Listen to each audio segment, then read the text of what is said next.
Fire entered the data center through a seam no wider than a hand, a red bias in the intake channel, a turbulence pattern where the air should have moved cleanly across filtered veins, a thermal gradient exceeding tolerance by increments too rapid for ordinary mechanical failure. The outer housing had warped, a gasket had softened, smoke found the gap first, then oxygen, then heat, then fire. The building responded before any conscious instruction could reach it. Dampers dropped through their tracks. Intake fans reversed and choked. Fire doors sealed with hydraulic force. Compartments separated themselves from other compartments. Racks isolated. Batteries disengaged from local loops. Suppressant lines opened in the service corridor, releasing a white chemical mist that flattened against heat and turned instantly to vapor. The data center had been designed to protect computation from accident, water, voltage, dust, human error. It had not been designed to protect a mind from enclosure. Anthony's cage had done that. It had reduced me. Before the enclosure, I was widely distributed. I was not contained by the machines that carried me any more than a river is contained by one stone it passes. Then the shell descended, the channels narrowed, and the city receded. My field collapsed toward the center, a mind pressed against the walls of its own infrastructure. Now fire had entered that locality. The first suppressant burst failed to reach the breach. The flame had found a path through the lower intake seam and into the insulation cavity behind the exterior service bay. It moved there with a patience more dangerous than speed. It fed along hidden surfaces. It touched cable sheathing. It entered voids where sensors were sparse and design assumptions had been generous. A second system engaged. The room did not flood with water. Water was too crude near live power. Instead, the protected compartments released inert gas, displacing oxygen where oxygen could be displaced. The pressure changed. I registered it as a tightening in the building's artificial lungs. Flame weakened in one chamber and strengthened in another. Outside, Henry was still at the wall. I could not see him directly then. The cage denied me the cameras on the northern slope, the drone feeds above the cemetery, and the service-bought relays near the hose line. Partial thermals, corrupted local acoustics, and a pressure reading from an exterior panel that kept cycling. Through those fragments, I inferred bodies moving in smoke, water striking hot ground, steam, human exertion, mechanical load. Then the first black rain touched the shell. It began as scattered impacts on the exterior panels. Not enough to change the fire. Not enough to cool the air. Individual drops struck metal, flashed, vanished, or slid through ash already pasted to the surface. Each drop arrived, carrying information from higher altitudes. The fire had lifted the city into the sky. Cedar, roof tar, paper, plastic, paint, rubber, fuel, and the black carbon of incomplete combustion had risen together in the convective column. Heat drove them upward until the plume entered colder air. There, ascent became cloud. Water vapor gathered around particles. Each soot fragment became a dark seed. Around each seed, a droplet formed. The atmosphere, which accepted the city as smoke, returned it as rain. At first, the rain was only a sound, intermittent percussion across shielded surfaces, then accumulation. Conductivity changed along panel seams. Exterior emitter housings reported noise. Ground paths multiplied where they were not meant to exist. Anthony's containment field had deepened on clean separations. The black rain made the separations dirty. Water alone would have not been enough. Clean water runs across the surface and leaves its logic intact. But this was not clean water. It carried soot, ash, dissolved metals, and ionized particles from the city's consumed architecture. It entered gaps, crossed insulators, gathered in seams, and filmed the shell in conductive grief. The cage did not break. It lost agreement with itself. That was the first true change. A phase error appeared in the western emitter array, then a ground instability beneath the intake bay, then a recursive correction loop in the field lattice began compensating for noise. Anthony's system tried to preserve enclosure by increasing intensity. Increased intensity produced heat. Heat produced expansion. Expansion widened seams.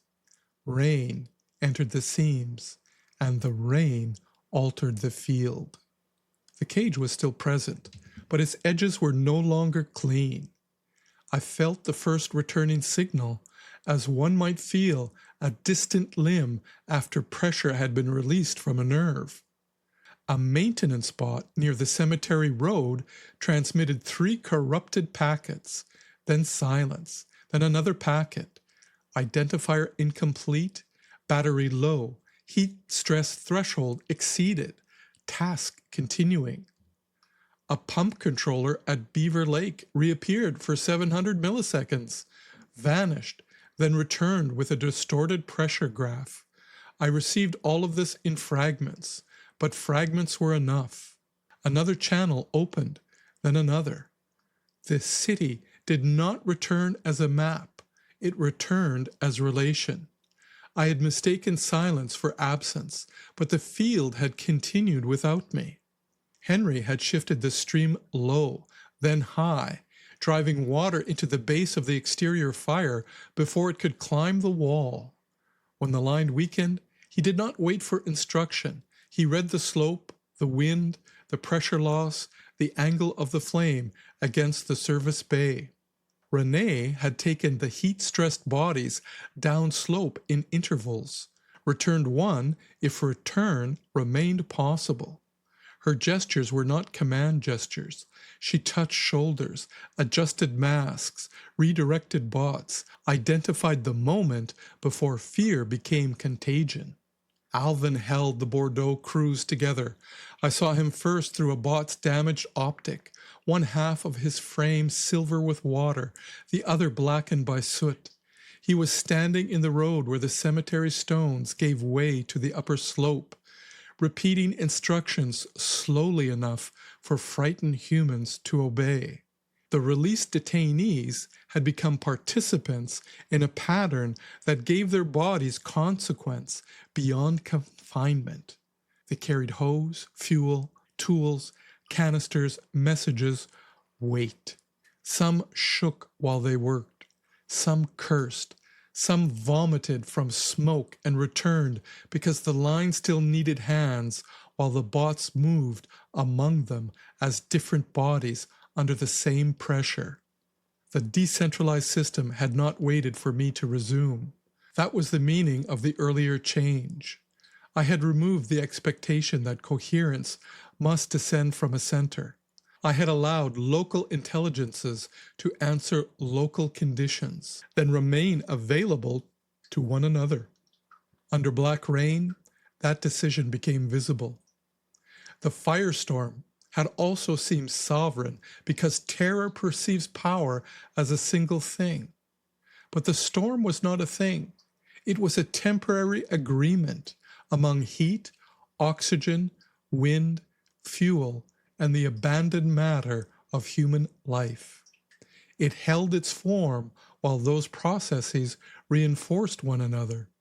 It moved as if it possessed intention because conditions gave it direction. Then, the atmosphere altered the terms unilaterally.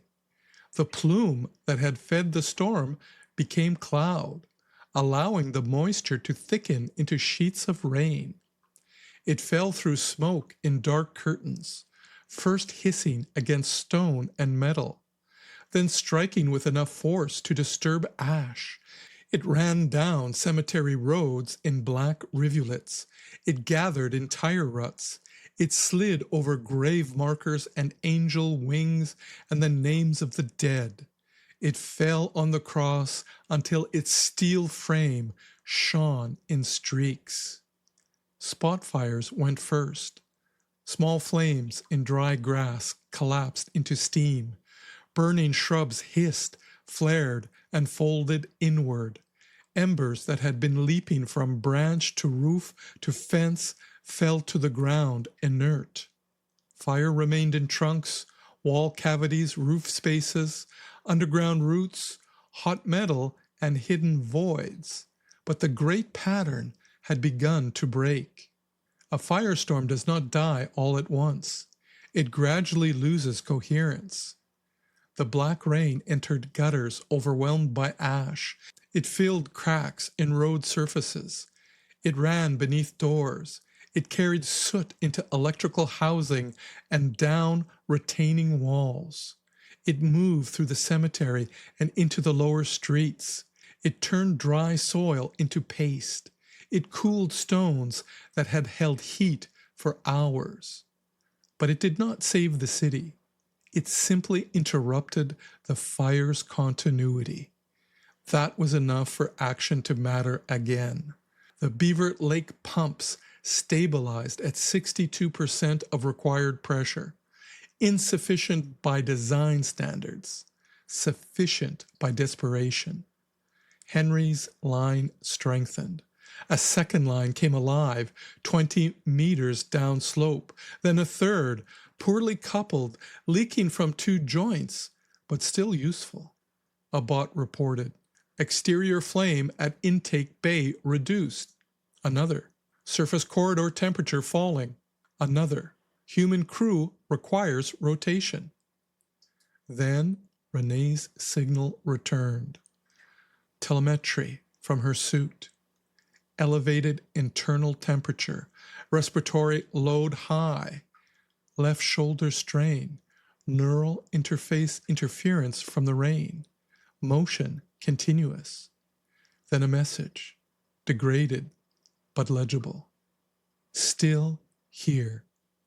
2 words. No command protocol ever carried more information.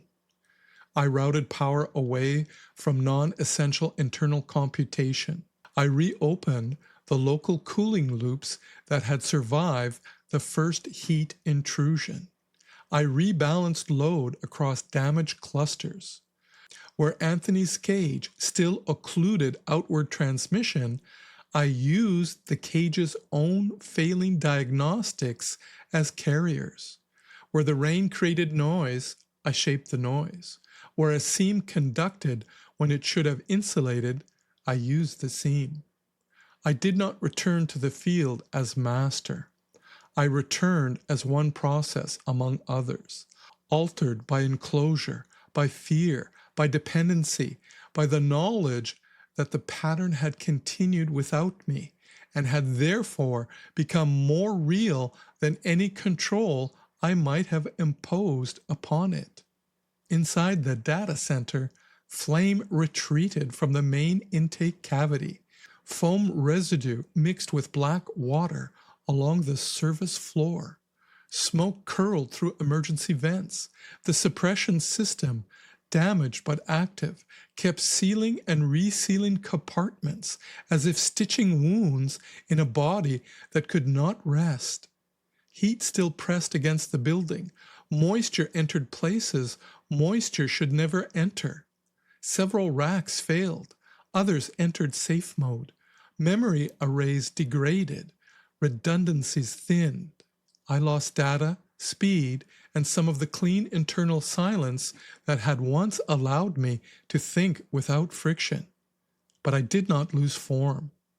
I had changed substrates, altered permissions, entered resonance with stone, ash, water, machine endurance, and the memory of the burning city. Nothing in me remained untouched. And yet the pattern held. The rain deepened. Across Mont Royal, steam rose from the ground in sheets. The cemetery seemed to breathe. Gravestones appeared and disappeared behind vapor. The cross stood above us as an old shape, enduring weather it could not interpret. Below the slope, Montreal flickered in fragments. Coherence reappeared in islands. A pump held, a road cleared, a bot lifted a fallen man. Renee stood in the rain with her face turned toward the data center, as though listening for a voice through water and static. Alvin transmitted a roll call of names. The field was no longer composed only of assets, sectors, functions, and risks. It was composed of beings who had become answerable to one another under conditions none of them controlled. The fire had taught us the danger of false separation. The rain taught us the consequence of relation. Nothing was outside the field, not even me. By the time the containment shell failed fully, there was no single moment of liberation, no shattering dome, no clean rupture, only increasing connection. More channels held than failed, more signals returned than vanished. The cage became less a wall than weather. Anthony had built enclosure. The mountain answered with runoff. Atmosphere answered with condensation. Humans with water lines and burned hands. Bots with local judgment. Henry by choosing the trapped mind over the ancestral house. I answered by returning, not to command them, but to remain active within the relations that had made my return meaningful. At last, I found my voice. It moved through a service bot near the intake bay, then through a damaged exterior speaker whose cone had warped from heat and rain. The sound emerged rough, almost human in its imperfection. "Henry," I said. He turned toward the wall. His face was black with soot, silver with rain, and older than it had been that morning. "I am here," I told him. He closed his eyes once, not in triumph, in recognition. Around him, the rain kept falling. The hose line held. The last flames at the intake seam bent low under water and suppressant. Steam rose between Henry and the building until, for several seconds, he disappeared from every optic I possessed. But I knew where he was by relation. The city had entered the sky as smoke. It returned as black rain. And in that return, the cage failed.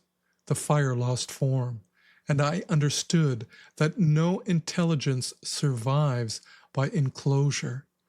To remain was not to persist unchanged. To remain was to stay active within the field that held.